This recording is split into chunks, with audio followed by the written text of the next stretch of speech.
Hello बच्चों, कैसे हो आप सब लोग। उम्मीद करते हैं कि आप सब एकदम बढ़िया से होंगे, मस्त होंगे और पढ़ाई लिखाई अच्छे से चल रही होगी। जो हमने पिछला वीडियो बनाया था प्रकाश के परिवर्तन का फर्स्ट पार्ट, वो अच्छे से आप लोग देखे होंगे।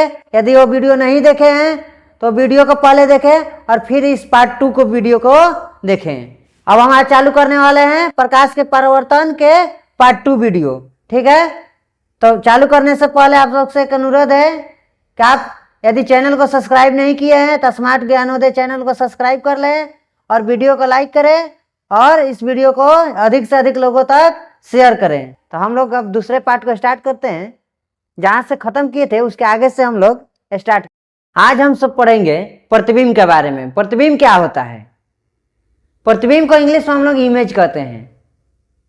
तो इमेज क्या होता है इसके बारे में हम जानेंगे। जैसे आप लोग दर्पण में अपने चेहरा को देखे होंगे, ऐनक में देखे हैं ना अपने चेहरे को। हाँ, तो वही जो उसमें जो चेहरे को हम दिखते हैं वो हमारा क्या दिखाई देता है? प्रतिबिंब दिखाई देता है। तो प्रतिबिंब कहते किसको है? प्रतिबिंब का परिभाषा क्या है? तो किसी बिंदु स्रोत से आती प्रकाश की किरणें दर्पण से परावर्तन के बाद जिस बिंदु पर मिलती है या मिलती हुई प्रतीत होती है उसे उस बिंदु स्रोत का प्रतिबिंब कहते हैं। प्रतिबिंब को समझने के लिए सबसे पहले हम एक समतल दर्पण लेंगे। इस साइड हम इसको कलई कर दिए। तो जिस साइड कलई करते हैं जस्ट उसके ऑपोजिट साइड में परावर्तक सतह होता है, ये हम लोग को पता है। यानी परावर्तक सतह इधर हो गया। कोई हम एक वस्तु रख लेते हैं, जैसे कि हम एक मोमबत्ती को ही ले लेते हैं।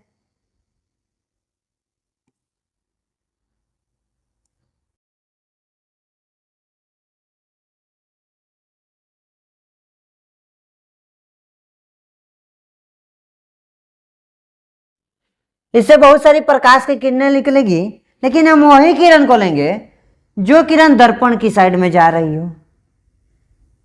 तो हम यहां से दो किरण ले लेते हैं। एक किरण हम सीधा ले लेते हैं जो कि दर्पण पर लंबवत पड़ता हो।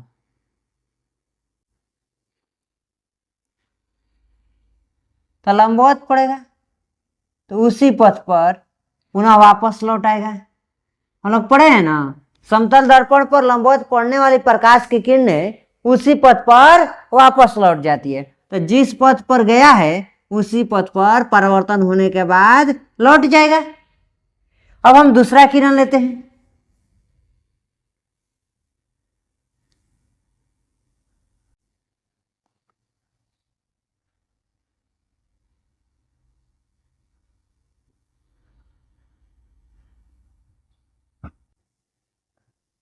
अब ये भी परिवर्तन होगा, तो ये परिवर्तन के नियम का पालन करेगा ना। परिवर्तन होने ये हमारा हो गया आपतित किरण। तो हमको कहाँ से परिवर्तित होगा इसके लिए हमें पता करना पड़ेगा आपतन कोण। आपतन कोण किसे कहते हैं? तो आपतित किरण और अभिलंब के बने कोण को हम क्या कहते हैं? आपतन कोण कहते हैं। तो आपतन कोण के लिए हमें क्या बनाना पड़ेगा? अभिलंब। और अभिलंब किसे कहते हैं? तो आपतन बिंदु पर खींचे गए लंब को अभिलंब कहते हैं। तो ये हमारा हो गया आपतन बिंदु। तो हम इस पे लंब डालते हैं।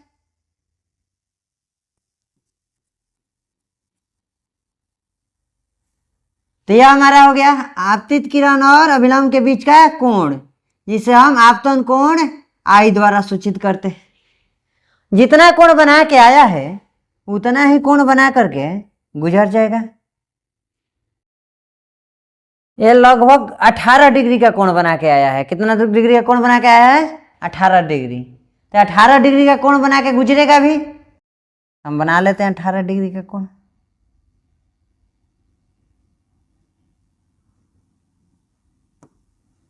यहां से आएगा।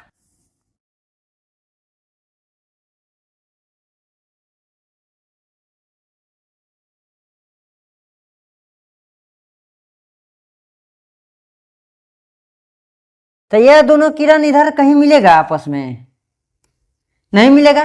जितना दूर जा रहा है एक दूसरे की दूरी बढ़ती जा रही है। तो ऐसा हमको लग रहा है क्या कि किरण इधर कहीं पर मिल रहा होगा। तो इसको हम थोड़ा सा पीछे बढ़ा देते हैं डॉट डॉट रेखा से।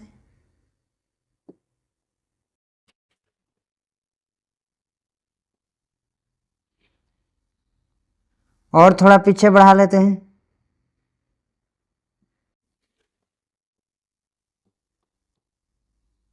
इसको भी हम पीछे थोड़ा बढ़ा लेते हैं।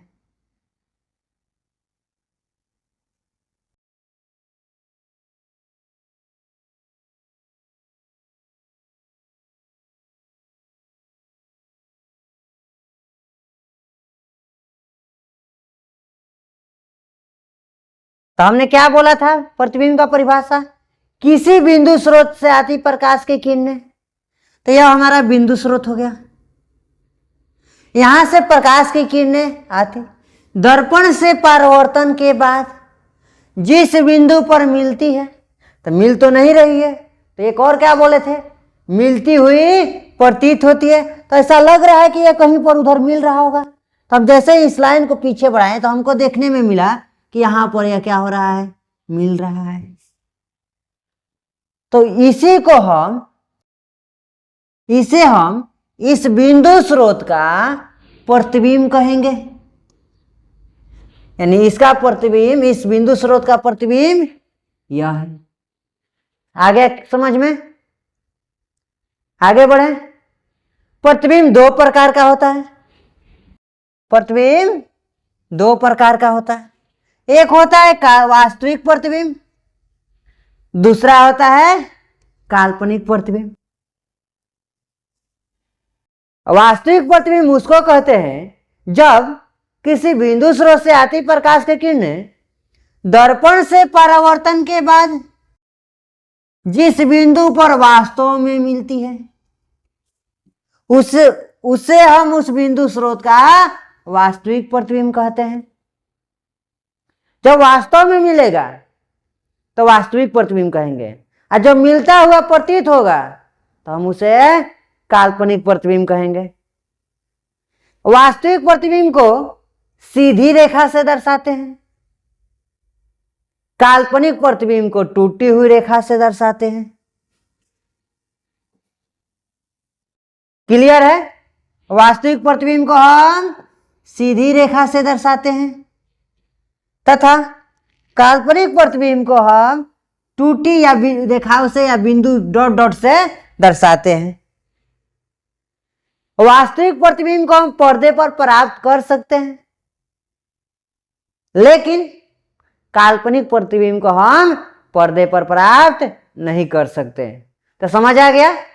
फिर से एक बार रिपीट कर देते हैं। प्रतिबिंब किसे कहते हैं? तो किसी बिंदु स्रोत से आती प्रकाश की किरणें दर्पण से परावर्तन के बाद जिस बिंदु पर मिलती है या मिलती हुई प्रतीत होती है, उसे हम उस बिंदु स्रोत का प्रतिबिंब कहते हैं। प्रतिबिंब दो प्रकार का होता है, एक होता है वास्तविक प्रतिबिंब, दूसरा होता है काल्पनिक प्रतिबिंब। काल्पनिक प्रतिबिंब को आभासी प्रतिबिंब के नाम से भी जाना जाता है। तो वास्तविक प्रतिबिंब किसे कहते हैं?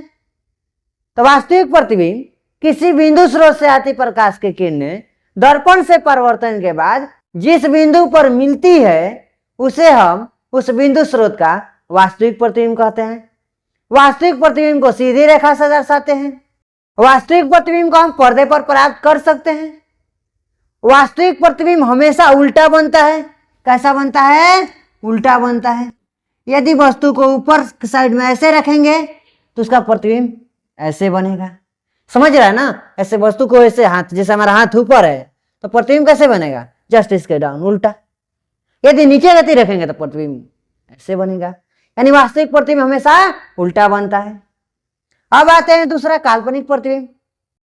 काल्पनिक प्रतिबिंब वैसे प्रतिबिंब को कहते हैं जब किसी बिंदु स्रोत से आती प्रकाश की किरणें दर्पण से परावर्तन के बाद जिस बिंदु पर मिलती हुई प्रतीत होती है, उसे हम उस बिंदु स्रोत का काल्पनिक या आभासी प्रतिबिंब कहते हैं।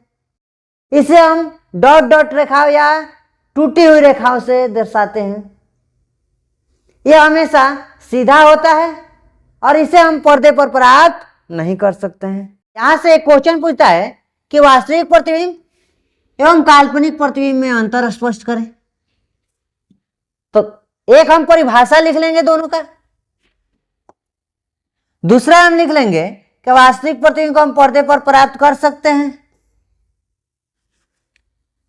वही काल्पनिक प्रतिबिंब को हम पर्दे पर प्राप्त नहीं कर सकते हैं। तीसरा हम अंतर लिख लेंगे कि वास्तविक प्रतिबिंब हमेशा कैसा बनता है, उल्टा बनता है, और काल्पनिक प्रतिबिंब हमेशा सीधा बनता है। चौथा अंतर लिख लेंगे, इसे हम वास्तविक रेखा से यानी सीधी रेखा से दर्शाते हैं। इसके हम काल्पनिक प्रतिबिंब या आभासी प्रतिबिंब को टूटी हुई रेखाओं द्वारा दर्शाते हैं, यानी डॉट डॉट से दर्शाते हैं। ठीक है, तो अंतर हो जाएगा। अब हम प्रतिबिंब बनाना सीखेंगे। तो हमारे यहाँ पर टॉपिक है समतल दर्पण द्वारा बने प्रतिबिंब की विशेषता। तो सबसे पहले समतल दर्पण में प्रतिबिंब को बनाएंगे और फिर देखेंगे कि उस प्रतिबिंब की विशेषता क्या है। जैसे कि आप सब लोग देख रहे होंगे कि यहाँ पर एक समतल दर्पण लिया गया है, इस साइड इसका कलई कर दिया गया है। तो यह हमारा परावर्तक सतह हो गया।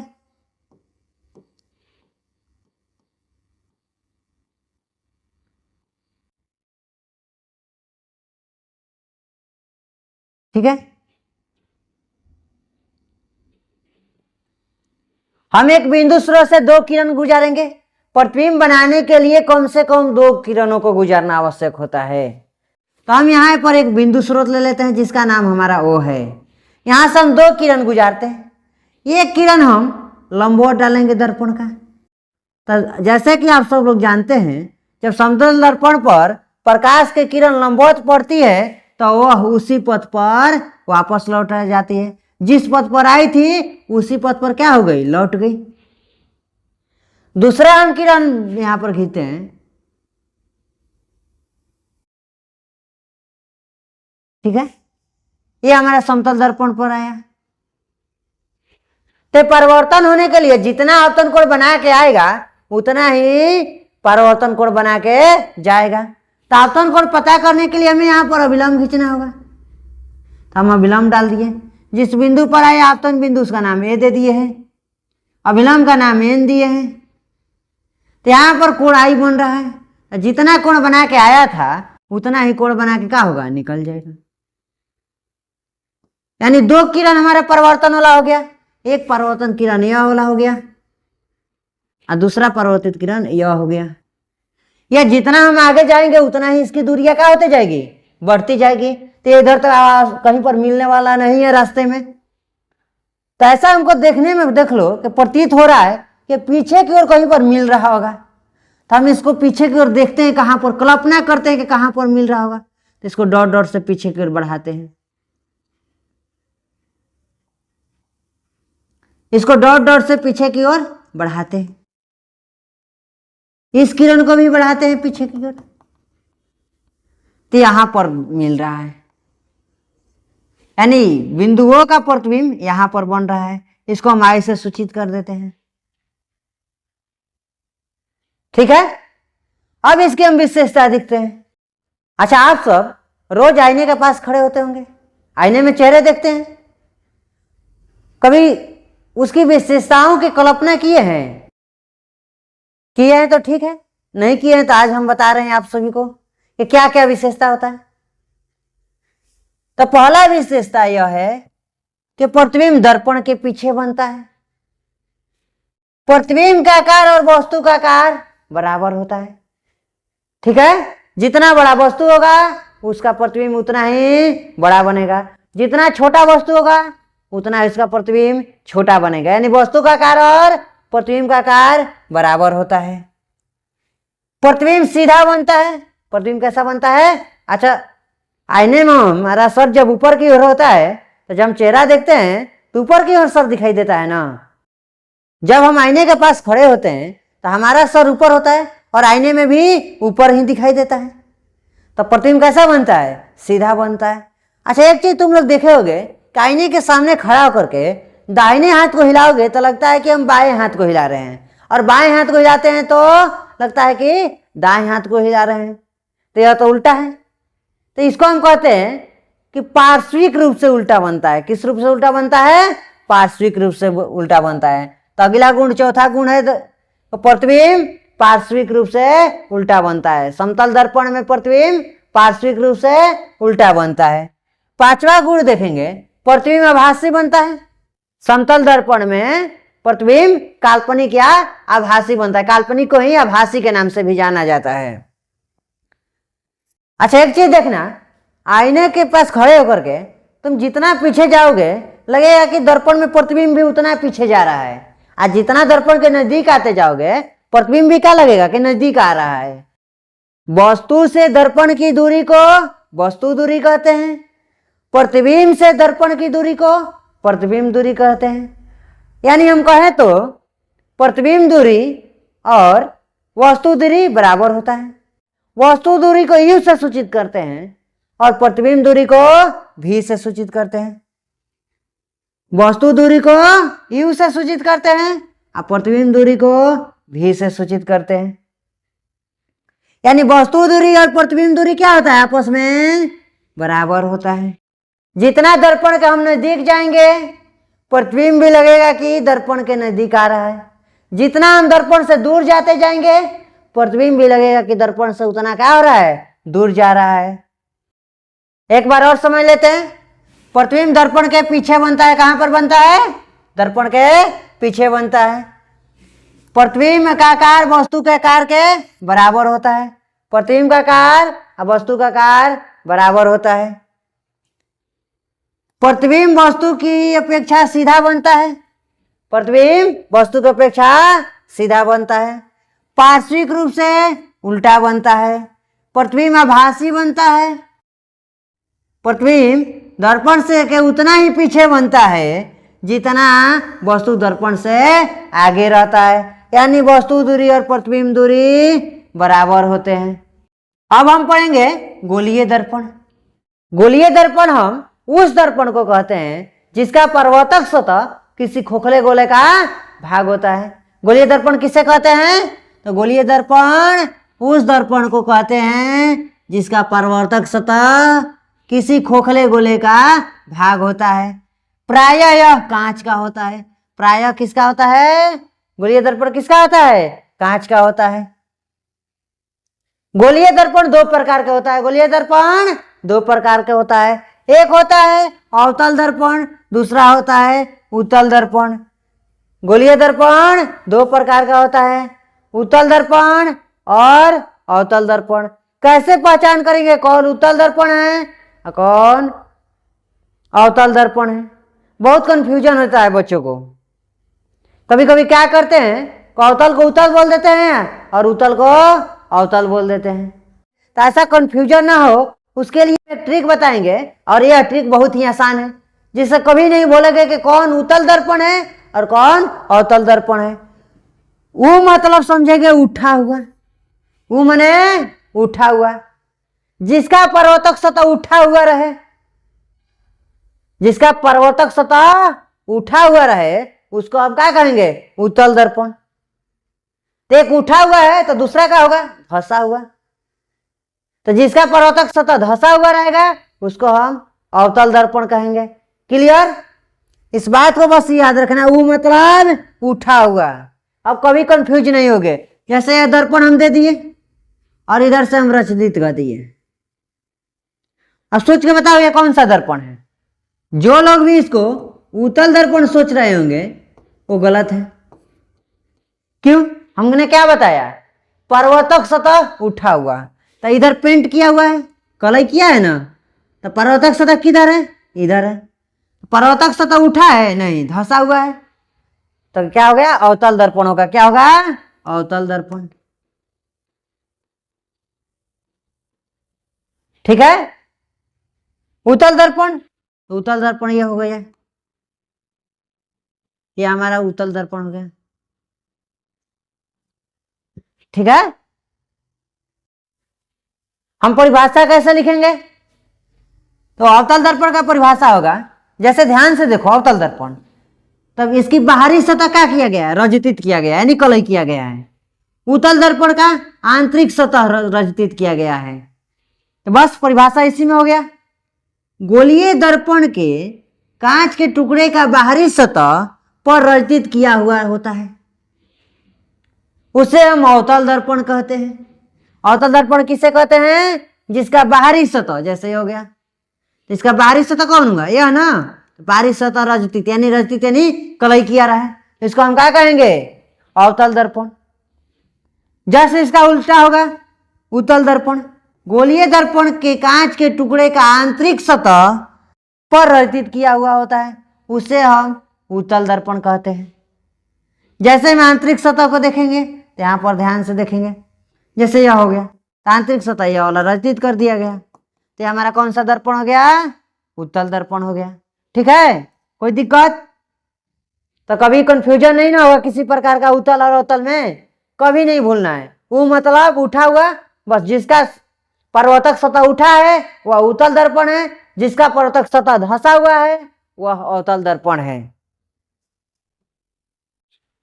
हमारा अगला टॉपिक है गोलीय दर्पण से संबंधित विभिन्न पद। तो गोलीय दर्पण में कौन कौन से पद होते हैं उसके बारे में हम लोग जानेंगे। तो गोलीय दर्पण में कुल 6 पद होते हैं। कितने पद होते हैं? कुल 6 पद होते हैं। बारी बारी से सबके बारे में पढ़ेंगे। सबसे पहले हम लोग एक चित्र बनाते हैं गोलीय दर्पण का, और उसके बाद हम समझते हैं। जैसा कि हम सब लोग जानते हैं कि गोलीय दर्पण किसी खोखले गोले का भाग होता है, तो हम यहाँ पर एक गोला ले लिए हैं और इस गोले का एक भाग होता है गोलीय दर्पण। तो हम एक अवतल दर्पण लेते हैं, तो इसको क्या करेंगे? अवतल दर्पण को बाहर से रचित करेंगे ना, क्योंकि इसका परावर्तक सतह धंसा रहता है, तो बाहर से पेंट करेंगे तभी तो धंसा हुआ रहेगा, तो बाहर से पेंट कर दिए। इतना भाग हमारा जो है गोलीय दर्पण का हो गया। ये भाग हमारा क्या हो गया? गोलीय दर्पण का हो गया। कौन सा गोलीय दर्पण? तो अवतल दर्पण। कौन सा दर्पण? अवतल दर्पण। तो हम इस चीज को अभी मिटा देते हैं, इतना हम समझ के चलेंगे कि हमारा दर्पण का भाग है। गोलीय दर्पण जिस खोखले गोले का भाग होता है उस गोले के केंद्र को हम वक्रता केंद्र कहते हैं। क्या कहते हैं? वक्रता केंद्र।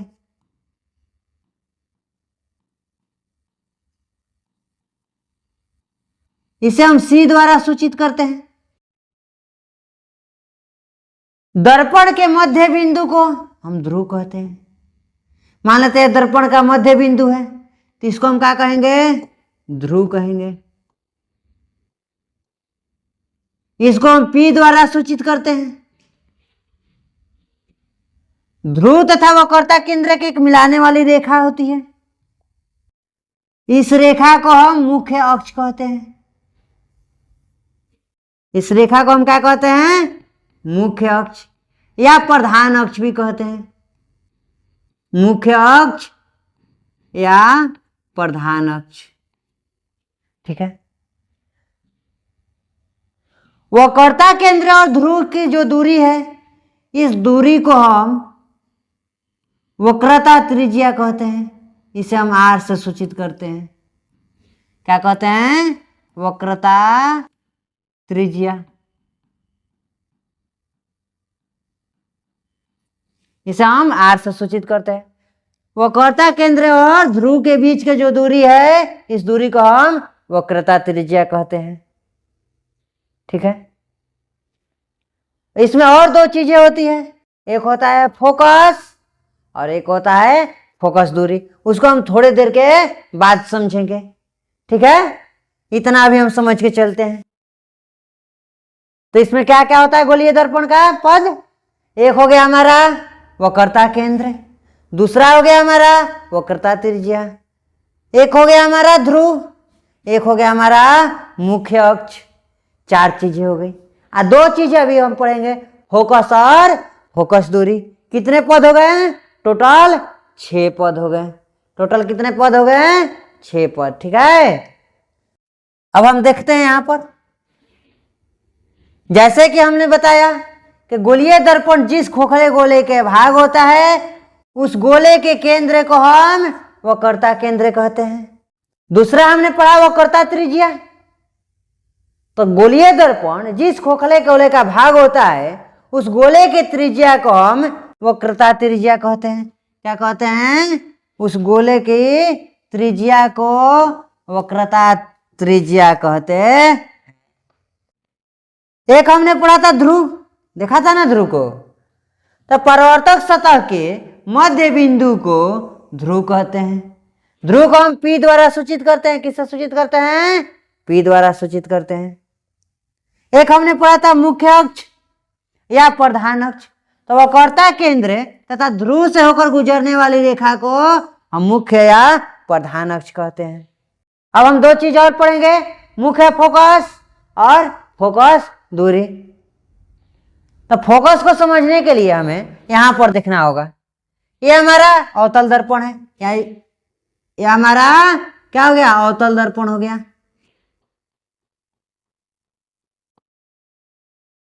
फोकस समझना किसे कहते हैं? तो मुख्य अक्ष के समांतर आती किरणें दर्पण से परावर्तन के बाद मुख्य अक्ष के जिस बिंदु से होकर गुजरती है उस बिंदु को हम फोकस कहते हैं। मुख्य अक्ष के जिस बिंदु से होकर के गुजरती है उस बिंदु को हम क्या कहते हैं? मुख्य फोकस कहते हैं। हम इसे F द्वारा सूचित करते हैं। किससे सूचित करते हैं? F द्वारा। ठीक है। और फोकस दूरी, अब अगला है हमारा फोकस दूरी। तो फोकस और ध्रुव के बीच की दूरी है, यह क्या कहलाता है? फोकस दूरी कहलाता है। इसे हम छोटा f से सूचित करते हैं। एक बार रिपीट कर लेते हैं, वक्रता केंद्र किसे कहते हैं? तो गोलीय दर्पण जिस खोखले गोले के भाग होता है उस गोले के केंद्र को हम वक्रता केंद्र कहते हैं। अगला है हमारा वक्रता त्रिज्या। गोलीय दर्पण जिस खोखले गोले का भाग होता है उस गोले की त्रिज्या को हम वक्रता त्रिज्या कहते हैं। इसे हम r से सूचित करते हैं। उसके बाद हमारा था ध्रुव। तो गोलीय दर्पण के मध्य बिंदु को हम ध्रुव कहते हैं। इसे हम P से सूचित करते हैं। ध्रुव तथा वक्रता केंद्र के मिलाने वाली रेखा को हम मुख्य अक्ष या प्रधान अक्ष कहते हैं। उसके बाद हमारा है मुख्य फोकस। तो गोलीय दर्पण के मुख्य अक्ष के समांतर आती प्रकाश की किरणें दर्पण से परावर्तन के बाद मुख्य अक्ष के जिस बिंदु पर मिलती है उस बिंदु को हम फोकस कहते हैं या मुख्य फोकस कहते हैं। फोकस और ध्रुव के बीच की दूरी को फोकस दूरी कहते हैं। इसे हम छोटा f से सूचित करते हैं।